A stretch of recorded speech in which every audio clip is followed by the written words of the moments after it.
आपल्या हिंदू धर्मात अधिक मास म्हणजेच पुरुषोत्तम मासाला अत्यंत पवित्र आणि महत्त्वाचे मानले गेले आहे. आणि अधिक मासाची सांगता किंवा यातील सर्वात महत्त्वाचा दिवस म्हणजेच अधिक मास पौर्णिमा.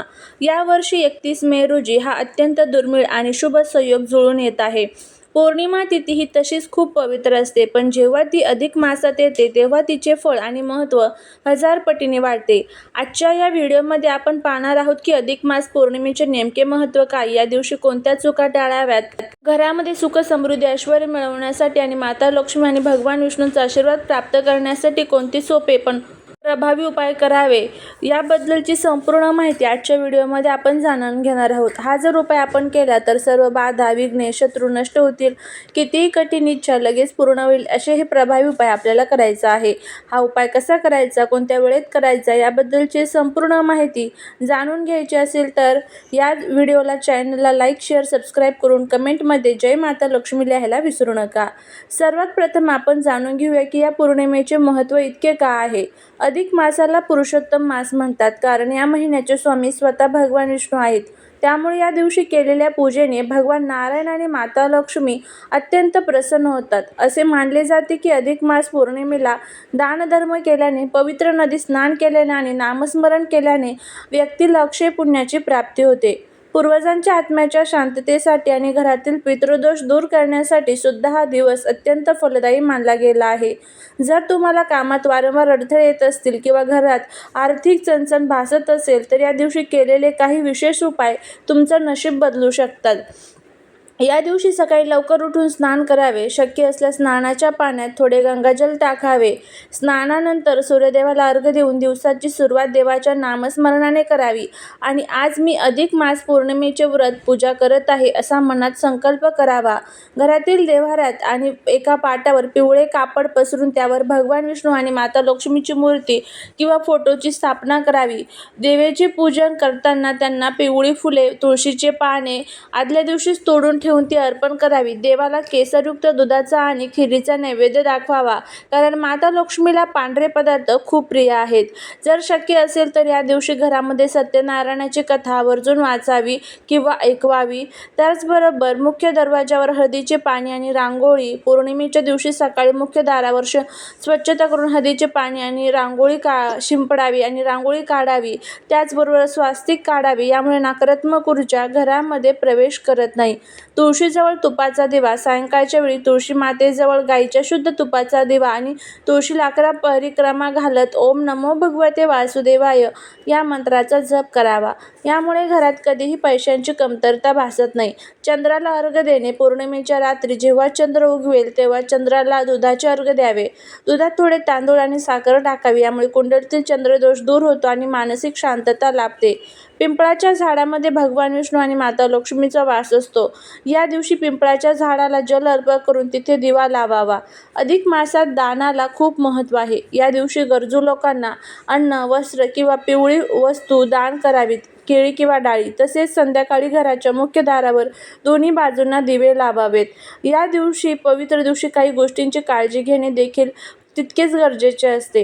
या पवित्र दिवशी घरात पूर्ण शांतता आणि आनंदाचे वातावरण ठेवावे. भांडणे किंवा वादविवाद टाळावेत.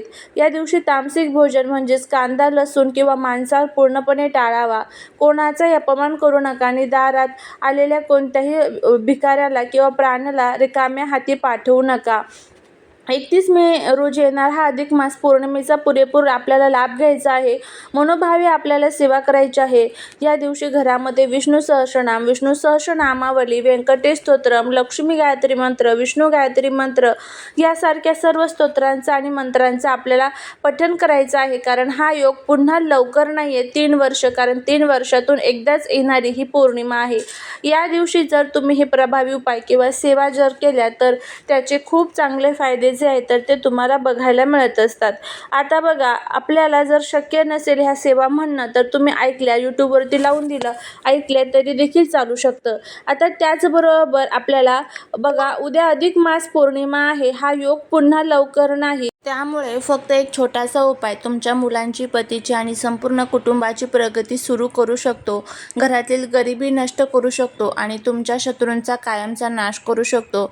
यासाठी तुम्हाला बाहेरून काहीही महागडे आणायची गरज नाही. फक्त एका विशेष झाडाचे पान उद्या तुमच्या घरात आणायचे आहे. हा उपाय काय आहे, त्या पानाचे महत्त्व काय, उपाय कसा करावा हे आपण पाहणार आहोत. त्यामुळे व्हिडिओ जर आवडला तर चॅनलला लाईक, शेअर, सबस्क्राईब करून कमेंटमध्ये जय माता लक्ष्मी लिहायला विसरू नका. आणि त्याचबरोबर व्हिडिओ हा शेवटपर्यंत पहा, कारण एकही पायरी चुकली तर उपायाचा पूर्ण लाभ मिळत नाही. हा उपाय उद्या सूर्यास्तानंतर किंवा संध्याकाळी प्रदोष काळात म्हणजे सूर्यास्ताच्या वेळी करायचा आहे. तुम्हाला उद्या विड्याचे म्हणजेच नागवेलीचे एक पान स्वच्छ धुवून घ्यायचे आहे. ते पान कुठेही फाटलेले किंवा सुकलेले नसावे. या पानाच्या गुळगुळीत भागावर स्वच्छ चंदनाने किंवा कुंकवाने तुम्हाला श्रीम हा शब्द जो आहे तर तो लिहायचा आहे. जर पतीच्या आणि मुलांच्या प्रगतीसाठी करत असाल तर त्यावर थोडेसे अक्षदा म्हणजेच अखंड तांदूळ आणि 1 रुपयाचे नाणे ठेवावे. हे पान घरातील देव्हाऱ्यात भगवान विष्णू आणि माता लक्ष्मीच्या चरणाशी अर्पण करावे. जर शत्रूंचा त्रास असेल तर हेच पान हनुमानजींच्या चरणाशी देखील तुम्ही ठेवू शकता आणि बजरंग बाण किंवा हनुमान चालीसाचं पठण करायचं आहे. शास्त्रामध्ये नागवेलीच्या पानाला अत्यंत पवित्र आणि पूजनीय मानले गेले आहे. समुद्र मंथनाच्या वेळी जेव्हा अमृताची उत्पत्ती झाली तेव्हा त्या अमृताचे काही थेंब या पानावर पडले होते अशी मान्यता आहे. विड्याच्या पानाच्या अग्रभागात म्हणजेच पुढच्या टोकात माता लक्ष्मीचा वास असतो. मध्य भागात सरस्वती आणि पानाच्या देठामध्ये शिवपार्वतीचा वास असतो. हे पान घरातील नकारात्मक ऊर्जा आणि वास्तुदोष शोषून घेते. अधिक मास हा भगवान विष्णूंचा महिना आहे आणि विष्णू पूजेत या पानाचा वापर केल्याने विष्णू आणि लक्ष्मी दोघेही प्रसन्न होतात. यामुळे घरात कधी अन्न आणि धान्याची कमतरता भासत नाही. देवघरात ठेवलेले पान पौर्णिमा संपल्यानंतर घरातील तिजोरीत किंवा जिथे तुम्ही पैसा ठेवते तिथे ठेवावे. यामुळे घरात पैशांची आवक वाढते, पतीची अस्वस्थता आणि किंवा नोकरीत येणारे अडथळे दूर होतात. मुलांच्या अभ्यासाच्या टेबलवर जर हे पान ठेवले तर त्यांची एकाग्रता वाढते आणि त्यांना यश मिळते. जर तुम्ही शत्रूंचा कायमचा बिमोड करण्यासाठी करत असाल तर जर तुम्हाला कोणी विनाकारण त्रास देत असेल, कोर्ट कचेरीची भीती असेल किंवा गुप्त शत्रूंचा त्रास असेल तर उद्या संध्याकाळी विड्याच्या पानावर हळद आणि मोहरी ठेवून ते पान घरातील कोणालाही न सांगता मारुतीच्या मंदिरात नेऊन ठेवावे किंवा घराबाहेर निर्जनी ठिकाणी टाकून द्यावे. मागे वळून न पाहता घरी यावे. अधिक मास पौर्णिमेच्या प्रभावाने शत्रू शांत होतो आणि तुमच्या मार्गातून कायमचा बाजूला होईल. तर उद्या रविवारी आलेली ही अधिक मास पौर्णिमा अजिबात वाया जाऊ देऊ नका. पूर्ण श्रद्धेने आणि विश्वासाने हा एक पानाचा छोटासा उपाय तुम्ही नक्की करून बघा. तुमच्या जीवनात नक्कीच सकारात्मक बदल घडेल. तुम्हाला ही माहिती कशी वाटली मला कमेंट करून नक्की सांगा. जर तुम्हाला हा व्हिडिओ आवडला असेल तर नक्कीच चॅनलला लाईक, शेअर आणि सबस्क्राईब करायला विसरू नका. तुमच्या मित्रपरिवारासोबत हा व्हिडिओ शेअर करा आणि त्याचबरोबर अशा शास्त्रशुक्त माहितीसाठी आपल्या चॅनलला सबस्क्राईब करायला विसरू नका. कमेंट बॉक्समध्ये जय महालक्ष्मी किंवा ओम नमो भगवते वासुदेवाय नमः लिहायला विसरू नका. भेटूया पुढच्या एका छानशा नवीन व्हिडिओमध्ये एका नवीन माहितीसोबत. तोपर्यंत सर्वांना श्री स्वामी समर्थ.